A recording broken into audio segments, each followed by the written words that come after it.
అందరికీ నమస్కారం. రేపే శివరాత్రి ఎంతో అరుదైన రోజు.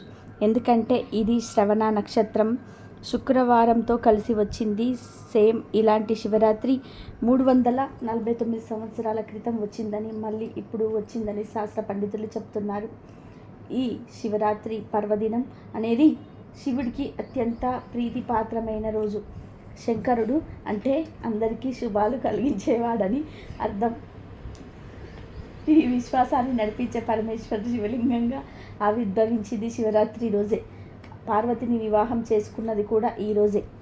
క్షీరసాగర మదనంలో పుట్టిన గరళాన్ని విశ్వ రక్షణ కోసం తీసుకొని తన కంఠంలోని దాచుకొని శివుడు నీలకంఠుడిగా మారింది కూడా ఈ పర్వదినం నాడే.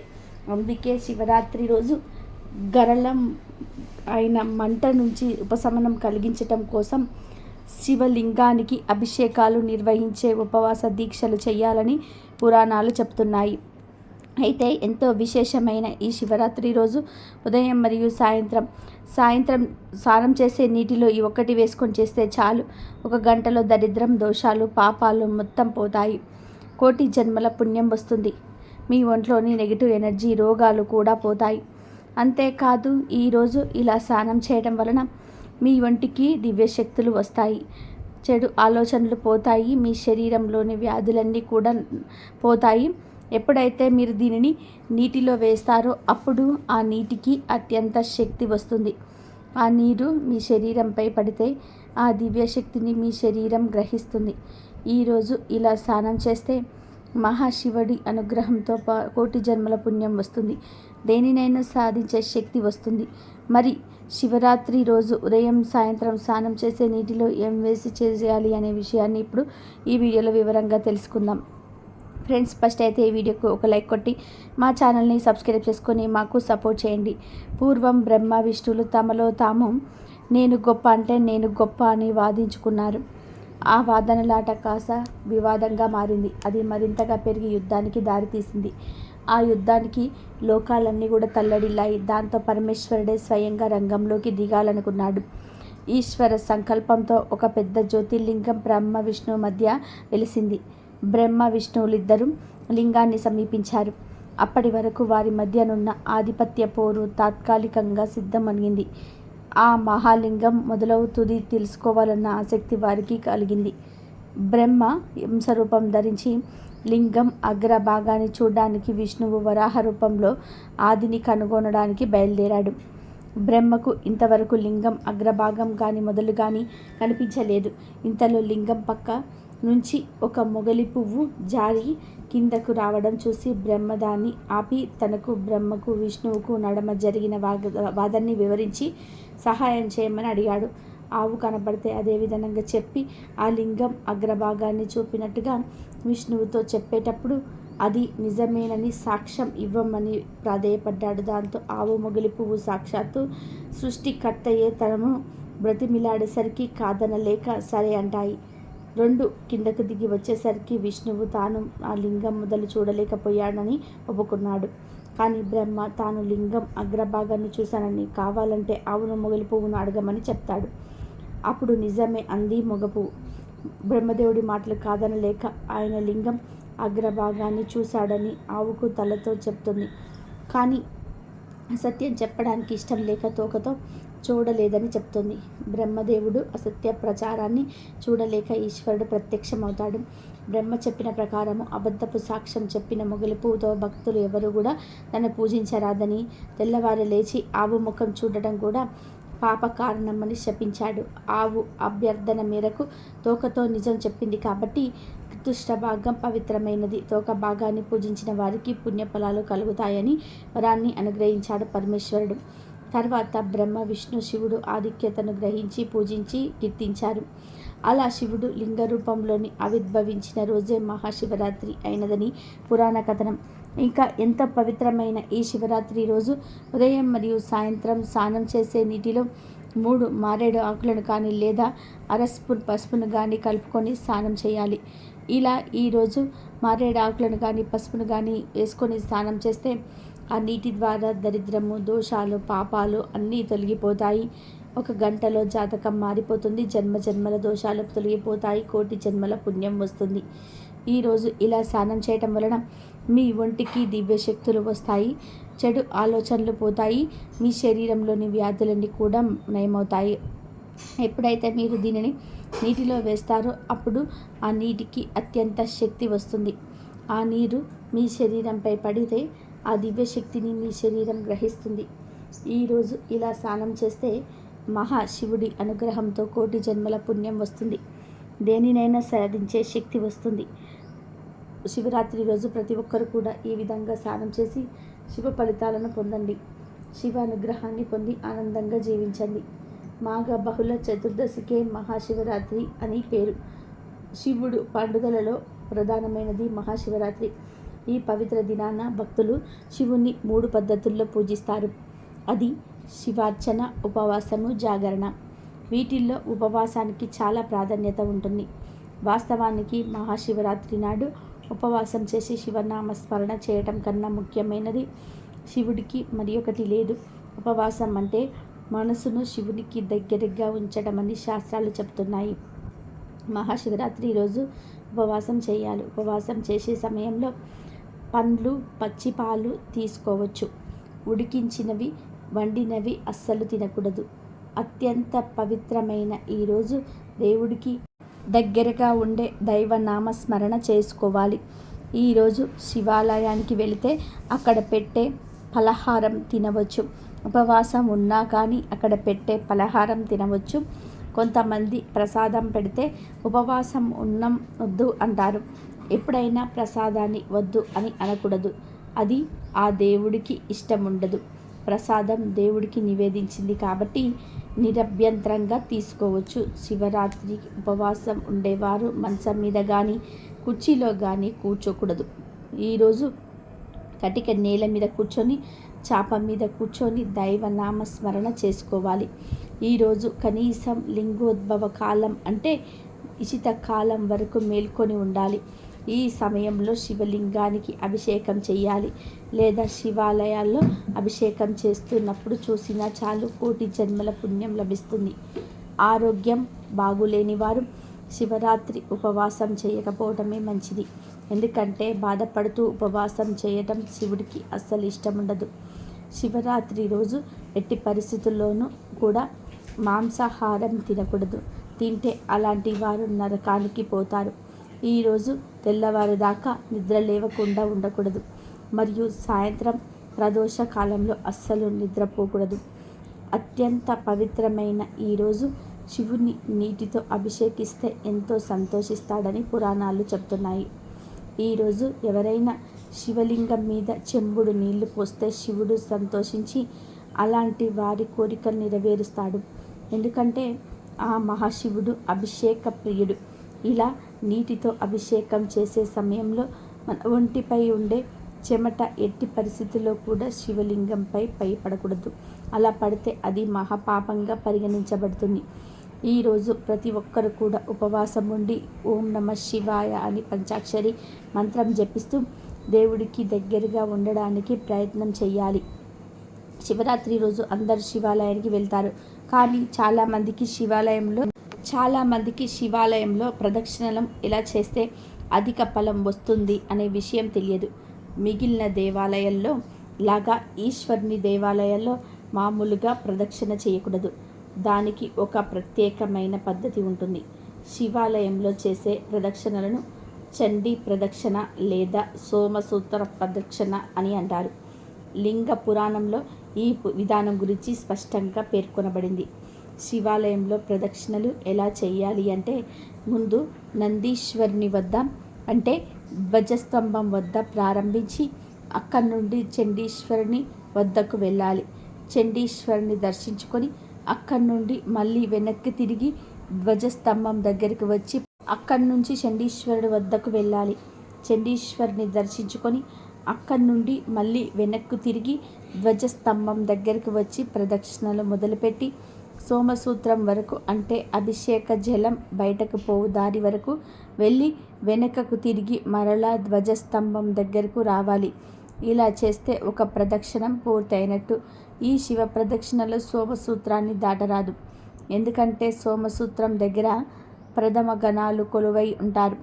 వారిని దాటితే తప్పు చేసిన వారం అవుతాం. కొద్దిగా సాధన చేస్తే ఇది పెద్ద కష్టం కాదు. ఇలా శివాలయంలో చేసే ఒక్క ప్రదక్షిణం మనం సాధారణంగా చేసే 10,000 ప్రదక్షిణాలతో సమానమని లింగ పురాణంలో పేర్కొనబడింది.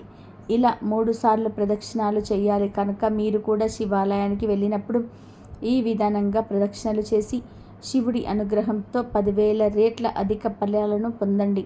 ఒకసారి శివరాత్రి గురించి పరమశివుడిని పార్వతి అడిగిన సందర్భంలో శివరాత్రి ఉత్సవం తనకెంతో ఇష్టమని, ఏమీ చేయకుండా ఆ రోజు ఉపవాసం ఉన్నా సరే తానెంతో సంతోషిస్తానని తెలిపాడు. పరమేశ్వరుడు తెలిపిన ప్రకారం పగలంతా నియమనిష్టలతో ఉపవాసం ఉండి రాత్రి 4 జాముల్లోనే అభిషేకం చేయాలి. మరి పంచామృతాలతోనే తొలుత పాలు, తర్వాత పెరుగు, తేనెతో అభిషేకం చేస్తే శివుడికి ప్రీతి కలుగుతుంది.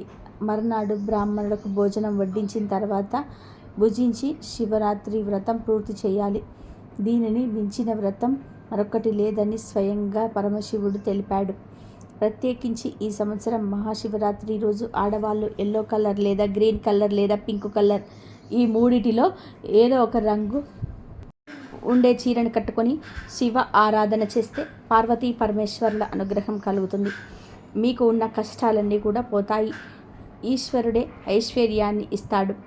చీరలు, డ్రెస్సులు ఇలా మీరు ఏ దుస్తులు ధరించినా ఈ రంగులో ఉండే విధానంగా ధరించండి.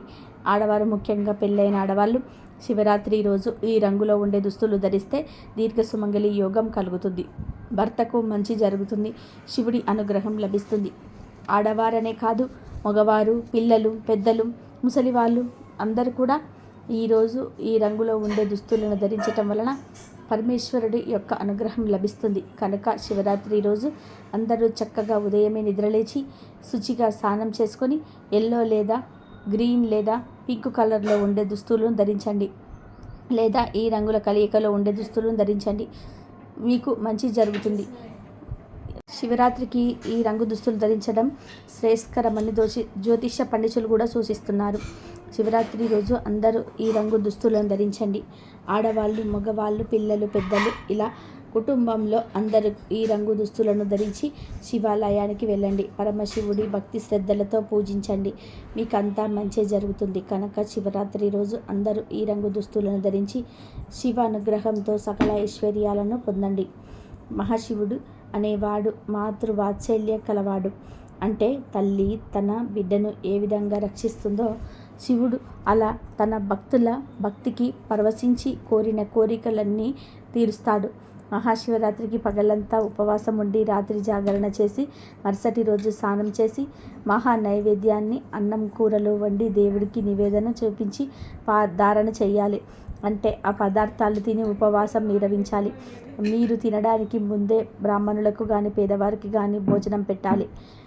వారెవరు అందుబాటులో లేకపోతే ఆవుకు కానీ పశుపక్షాదులకు కానీ ఏదైనా ఆహార పదార్థాలు తినిపించి ఆ తర్వాత మీరు పారాయణ చేయాలి.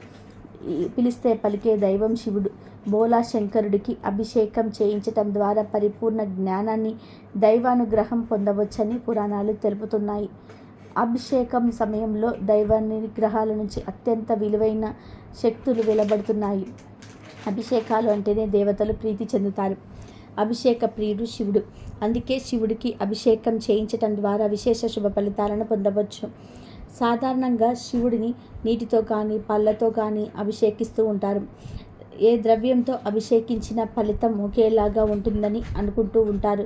కానీ మహాశివుడు ఎంపిక చేసిన ఒక్కొక్క ద్రవ్యంతో అభిషేకించటం వల్ల ఒక్కో ఫలితం ఉంటుందని చెప్పబడుతుంది. శివరాత్రి రోజున శివుడికి కొన్ని పదార్థాలతో అభిషేకం చేయిస్తే కోరుకున్న కోరికలు నెరవేరుతాయి. ముందుగా పసుపు పొడితో శివుడికి అభిషేకం చేయిస్తే పరబ్రహ్మ అధికారుల నుండి సానుకూలత లభిస్తుంది. తిరుమంజన పొడితో అభిషేకం చేయిస్తే దైవానుగ్రహం లభిస్తుంది. గ్రహ దోషాలు తొలగిపోతాయి. బియ్యపిండితో అభిషేకం చేయిస్తే అప్పుల బాధలు తొలగిపోతాయి. చందనాది తైలంతో అభిషేకం చేయిస్తే ఉదర సంబంధిత రుగ్మతలు తొలగిపోతాయి. పంచామృతంతో అభిషేకం చేయిస్తే ద్వారా అష్టైశ్వర్యాలు చేకూరుతాయి. నేతితో శివాభిషేకం చేస్తే మోక్షం సిద్ధిస్తుంది. పాలతో పరమాత్మకు అభిషేకం చేయిస్తే ఆయుర్దాయం పెరుగుతుంది. పెరుగుతో శివ అభిషేకం ద్వారా సంతాన ప్రాప్తి చేకూరుతుంది. బత్తాయి పళ్ళతో శివాభిషేకం చేస్తే ఆరోగ్యం సిద్ధిస్తుంది, అనారోగ్యాలు మాయమవుతాయి. చెరుకు రసంతో శివాభిషేకం చేస్తే ఆయుర్దాయంతో పాటు సంపూర్ణ ఆరోగ్యం లభిస్తుంది. నిమ్మరసంతో శివాభిషేకం చేస్తే శత్రుభయం ఉండదు, యమభయం ఉండదు. కొబ్బరి నీటితో శివాభిషేకం చేస్తే ఉన్నత పదవులు, హోదా, గౌరవం, కీర్తి చేకూరుతుంది. ఉసిరికాయ పొడితో శివాభిషేకం చేస్తే రోగాలు మటుమాయమవుతాయి. పన్నీరుతో శివాభిషేకం చేస్తే సంతోషకరమైన జీవనం ప్రాప్తిస్తుంది. చందనంతో శివాభిషేకం చేయడం ద్వారా కీర్తి ప్రతిష్టలు ఇన్మడిస్తాయి. గరిక నీటితో శివాభిషేకం చేస్తే నష్టమైన ద్రవ్యం తిరిగి పొందగలరు. పెరుగుతో అభిషేకిస్తే బలము, ఆరోగ్యము, యశస్సు లభించును. భస్మాభిషేకం చే మహాపాపాలు నశించును. అలాగే అన్నాభిషేకాల ద్వారా ఇతి బాధలు ఉండవు, సకల సంతోషాలు సిద్ధిస్తాయి. తేనెతో ఈశ్వరుడికి అభిషేకం చేస్తే అద్భుతమైన ఆత్రం సొంతమవుతుందని ఆధ్యాత్మిక పెద్దలు చెప్తున్నారు. బిల్వ పత్రాలు, జిల్లేడు పువ్వులు, గోగు పువ్వులను శివ పూజకు తప్పకుండా సమర్పించాలి. శివరాత్రిని అంటేనే మిగిలిన పండుగలకు భిన్నమైనది. అన్ని పండుగలు పొద్దున్న చేసుకుంటే ఈ పండుగను రాత్రి అంతేకాదు అర్ధరాత్రి చేస్తారు. అంతేకాదు 4 జాము అంటే యామ పూజ చేస్తారు. యామ పూజలో యామం అంటే జాము. మహాశివరాత్రి రోజు రాత్రి ప్రతి యామంలోని శివుడికి అభిషేకం చేయాలి. ఈ రోజున ఆలయాలలో 4 యామాల ప్రత్యేక పూజలు జరుగుతున్నాయి. ఈరోజు ఏమీ చేయకపోయినా ఆ యామ పూజ చేస్తే చాలు, శివుడి అనుగ్రహం కలుగుతుంది. దేవాలయంలో ప్రతి యామం పూజకు నిర్దిష్టమైన అభిషేకం చేస్తారు. అలాగే నిర్ణీత నైవేద్యంతో పాటు పారాయణం కూడా కొనసాగిస్తారు. యామం పూజలో అభిషేకము, అలంకరణ ఉంటాయి. గంధము, బిల్వపత్రాలు, తామర పూలతో స్వామికి అర్చన చేస్తారు. నైవేద్యంలో పెసర పొంగలి సమర్పిస్తారు. ఋగ్వేదాన్ని పారాయణం చేస్తారు. ఈ తొలి యామ పూజలో పాల్గొనే వారికి సకల సౌభాగ్యాలు కలుగుతాయని విశ్వాసం. రెండో యామం పూజలో మధుపర్కం అంటే చక్కెర, పాలు, పెరుగు, నెయ్యితో అభిషేకం చేస్తారు. ఆ తర్వాత రోజ్ వాటర్, కర్పూరము, గంధలేపనంతో అలంకరించి బిల్వపత్రాలు, తులసితో అర్చన గావిస్తారు. నైవేద్యంగా పాయసం సమర్పించి యజుర్వేదాన్ని పారాయణం చేస్తారు. ఈ యామ పూజలో పాల్గొనే వారికి సంతాన ప్రాప్తి కలుగుతుంది. మూడో యామంలో తేనెతో అభిషేకం చేసి కర్పూర గంధలేపనంతో అలంకరణం చేస్తారు. బిల్వపత్రాలు, మల్లెపూలతో అర్చన, అన్నము, నువ్వులు నైవేద్యంగా నివేదించి సామవేదాన్ని పారాయణం చేస్తారు. ఈ యామ పూజలో పాల్గొనే వారికి అపార సంపద లభిస్తుంది. 4వ యామంలో చెరుకు రసంతో అభిషేకం చేసి మల్లె, తామర పూలు, కర్పూర గంధలేపనంతో అలంకరిస్తారు. తామర, కలువ, మల్లెపూలతో అర్చన గావించి వండిన అన్నము నైవేద్యంగా పెట్టాలి. అథర్వణ వేదాన్ని పారాయణం చేస్తారు. ఈ యామ పూజ పాల్గొనే వారికి కుటుంబంలో సఖ్యత కలుగుతున్న వేద పండితులు పేర్కొంటున్నారు. ఈరోజు లింగోద్భవ కాలంలో పరమేశ్వరుడు చేసే అభిషేకము లేదా అర్చన లేదా ఏ ఇతర పూజలైనా అనంత పుణ్య ఫలితాలను ఇచ్చును. లింగోద్భవ సమయమందు మారేడు దళముతో అర్చన చేసిన శివలింగము యొక్క దర్శనం చేసుకున్నంత మాత్రం చేతనే 76 జన్మలలో చేసిన పాపం నశించినని సాక్షాత్తు ఆ పరమేశ్వరుడే పార్వతీదేవికి చెప్పాడని పురాణాల్లో పేర్కొనడం జరిగింది. శివరాత్రి రోజు చేయవలసిన 2 ప్రధాన విధులు ఏంటంటే, ఒకటి ఉపవాసం, ఇంకోటి జాగరణ. జాగరణ అంటే మేల్కొని ఉండటం, కళ్ళు తెరిచి ఉండటం. మేల్కొని కాదు, ఆ రోజు రాత్రి నిద్రపోకుండా సినిమాలు చూస్తే అది నిజమైన జాగరణ అవ్వదు. అంతకన్నా మీరు జాగరణ చెయ్యకపోవడమే మంచిది. ఇలా రాత్రి సినిమాలు చూసి జాగరణ అయిపోయింది, పుణ్యం వస్తుంది అనుకుంటే అదంతా కూడా మీ జాగరణ అంటే శివాలయ సన్నిధిలో ఉండాలి. ఏదైనా మంత్రజపం చేస్తూ ఉండాలి, భజనలు చేస్తూ ఉండాలి, లేదా ఏదైనా దైవ సంబంధిత ప్రవచనం వినాలి. ఏదైనా సరే ఆ పరమశివుడికి సమీపంలో ధ్యానంతో, శివమంత్రంతో, శివ దర్శనంతో ఈ రాత్రంతా కూడా గడపాలి. ఆ మహాశివుడిని కథలు వినడం చెయ్యాలి. ఇలా రాత్రంతా గడిపి ఉదయమే లేచి మళ్ళీ శివుడికి అభిషేకం చేసుకొని అప్పుడు ఎవరికైనా సరే భోజనం పెట్టుకోవాలి. లేదా ఒక సద్బ్రాహ్మణుడి ఇంటికి పిలుచుకొని అతనికి భోజనికి పెట్టి దక్షిణ తాంబూలాలు ఇచ్చి అప్పుడు శివుడికి నివేదన చేసిన ప్రసాదాన్ని స్వీకరిస్తే అది మహాశివరాత్రి అవుతుంది. మహాశివరాత్రి రోజు శివ కళ్యాణ మహోత్సవాన్ని చూసిన భక్త సమస్తల పాపాలు ధరించుకుపోతాయి. కాబట్టి మహాశివరాత్రి రోజు ఈ విధంగా ఉపవాసం జాగరణ చెయ్యండి. ఇలాంటి విషయాలు ప్రతి ఒక్కరు కూడా గుర్తుపెట్టుకోవాలి. తెలియక పొరపాటు చేస్తే ఉపవాసం జాగరణ చేసిన ఫలితం పోతుంది. ఈ మహాశివరాత్రి రోజు గర్భిణీ స్త్రీలు, చిన్నపిల్లలు, వయసు పైబడిన వారు ఉపవాసం ఉండకపోయినా తప్పేమీ లేదు. కానీ ఈరోజు పొరపాటున కూడా మాంసాహారం తినకూడదు, మద్యం జోలికి పోకూడదు. అలాగే మహాశివరాత్రి పూజలు చేసేవారు ఉదయం సూర్యోదయానికి పూర్వమే నిద్ర లేవాలి. సంధ్యా సమయంలో అస్సలు నిద్రించకూడదు. భార్యాభర్తలు సంగమించకూడదు. అంతేకాదు మహాశివరాత్రి రోజు ఎవ్వరితో కూడా గొడవలు పడకూడదు. ఇంట్లో భార్యాభర్తలు కూడా వాదనలు వాడుకోకూడదు. పిల్లలను తిట్టకూడదు. అలాగే మహాశివరాత్రి రోజు ఏ ఇతర జీవిని హింసించకూడదు. ముఖ్యంగా గోవులను కొట్టకూడదు. మహాశివరాత్రి నాడు ప్రశాంతంగా ఉండాలి. శివనామ స్మరణ చేసుకుంటూ ఉండాలి. అదే విధానంగా మహాశివరాత్రి రోజు స్నానం చేసిన తర్వాత మీ జుట్టును లేదా ఆడవారైతే జడను అలాగే వేసుకోవాలి. దువ్వెన మీ జుట్టులో పెట్టకూడదు. అదే విధానంగా మహాశివరాత్రి రోజు స్నానం చేసే వాళ్ళు సబ్బుతో కానీ ఇతర కెమికల్తో కానీ స్నానం చేయకూడదు. ఆ రోజు చిటికెడు పసుపును ముఖానికి రాసుకొని స్నానం చేయాలి. ఆడవాళ్ళైతే చిటికెడు పసుపును ముఖానికి రాసుకొని స్నానం చేయాలి. మగవారైతే చిటికెడు పసుపును నీళ్ళల్లో వేసుకొని స్నానం చేయాలి. అంతేగాని ఆ రోజు సబ్బుతో స్నానం చేయకూడదు. అలాగే ఈరోజు నెలసరిలో ఉన్న ఆడవాళ్ళు అస్సలు పూజలు చేయకూడదు. చేస్తే పుణ్యం కాదు కదా, పాపం చుట్టుకుంటుంది. ఆ పాపం మిమ్మల్ని 7 తరాల వరకు వెంటాడుతూ ఉంటుంది. అలాగే శివరాత్రి రోజు శివలింగంపై ఎట్టి పరిస్థితుల్లోనూ కుంకుమ వేయకూడదు. కుంకుమను ఎప్పుడు శివుడికి సమర్పించకూడదు. శివుడు చల్లదనాన్ని కోరుకుంటాడు కనుక వేడిని పుట్టించే కుంకుమను శివుడికి ఎప్పుడు సమర్పించకూడదు. శివ పూజలో గంధము, విభూదిని వాడాలి, కుంకుమను వాడకూడదు. అదేవిధంగా మహాశివరాత్రి రోజు చాలామంది బిల్వ దళాలతో శివుణ్ణి పూజిస్తారు.